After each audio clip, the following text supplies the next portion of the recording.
ప్రభువైన యేసుక్రీస్తు నామమున మీకు అందరికీ శుభములు తెలియజేస్తా ఉంటున్నాం.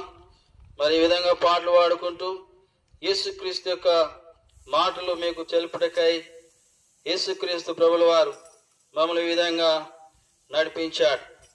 ప్రియమైన సహోదరుడా సహోదరి, ప్రభువైన యేసుక్రీస్తు ఈయన ఎవరు? యేసు అనగా రక్షకుడు, క్రీస్తు అనగా అభిషక్తుడు, దేవాది దేవుని యొక్క కుమారుడు ప్రభువైన యేసుక్రీస్తు.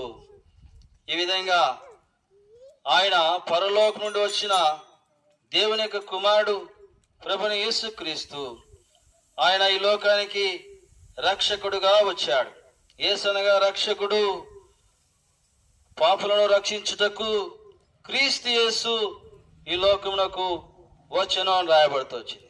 ప్రియ సహోదరుడా సహోదరి, మరి మీరు అనుకోవచ్చు, మరి పాపులను రక్షించుటకు యేసు ప్రభు వచ్చినాడు అని మీరు చెప్తున్నారు కదా, మరి ఇక్కడ ఎవరు లేరు, పాపులు ఎక్కడో దూరంగా ఉన్నారు, మరి కులం తక్కువ వాళ్ళు, ఈ విధంగా బీదగా ఉన్నవాళ్ళు, పాపులు వేరే సైడ్ ఉన్నారు, వేరే వీధులలో ఉన్నారు, అక్కడికి వెళ్ళండి అని మీరు అనుకోవచ్చు.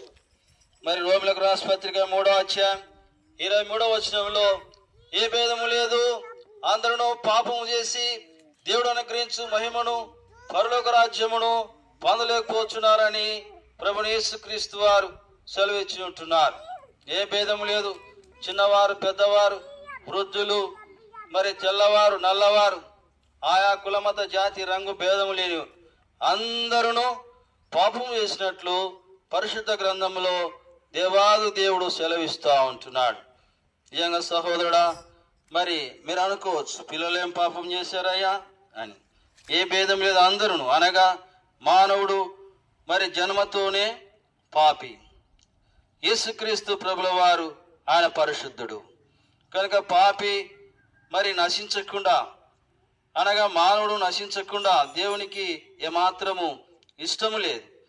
పాపులందరూ రక్షింపబడాలని, పాపులందరూ పరలోక రాజ్యంలో చేరాలని, మనుషులందరూ పరలోక రాజ్యంలో చేరాలని మనం అనుకోవచ్చు. మేమేం పాపం చేసామని? అబద్ధం ఆడుట, మోసం చేయుట, అన్యాయం చేయుట, అక్రమం చేయుట, హృదయంలో మరి పాపం కలిగిండుట, ఈ విధంగా కామ క్రోధ మద మాత్సర్యములు జయించిన వాడు ప్రభువైన యేసుక్రీస్తు వారు. మరి మానవుల్లో పాపాలు ఉంటున్నాయి, అందుకే మానవుడు పాపి. ఈ పాపిని రక్షించడానికే యేసుక్రీస్తు ఈ లోకానికి రావడం జరిగింది. మరి ఆయన ఈ లోకానికి వచ్చి ఆయన నీ కొరకు